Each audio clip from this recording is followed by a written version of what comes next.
I found this interesting feature in the Stud experimental namespace called scope exit. And what it is, it's an object that takes a function. Let's say we just give it a lambda. So what this is it calls this function when this goes out of scope. So you can see it calls hi, and then during the instruction it calls this function. And this can be useful, for instance, if you need to do some cleanup at the end of the function. So maybe we have a function, something like release resources.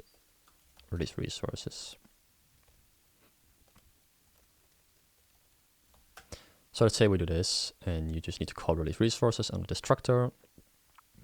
And of course we could just do this, but sometimes you have a more complex function. You have a few branches, and you basically end up with code like this.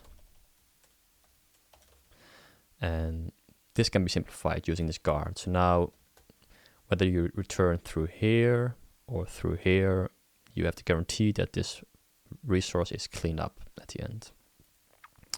So that's useful when you don't have RA/AI type objects that already take care of cleanup. Because let's show another example. Sometimes you have something like a lock guard here. You need to protect some mutex. So we all know if you do this, and that you know that the log will be released through here, and also if it returns through here.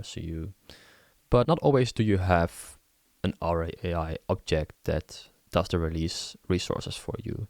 Maybe you interact with an C API where you need to call some cleanup function explicitly. You don't have an object that does it for you. So you could use the Stud experimental scope exit for this. There's also two other variations on this. There is a scope success and there is a scope fail. And the difference between these three are that scope exit is called always when the function exits, but scope success or scope fail is called depending on whether the function exits normally or exits through an exception. So let's show that. All right, so if we run this, you can see that it calls scope success and then scope exit in the reverse order of construction. So first this one, then this one. But if we throw an exception, let's throw an exception and let's also catch it. You can see that now it calls scope fail and scope exit. So you can see that scope exit is always called. And then if it throws an exception, it calls scope fail. Otherwise it calls scope success. It's currently part of the Stud experimental namespace. And I'm not sure when it will get in C++ standard.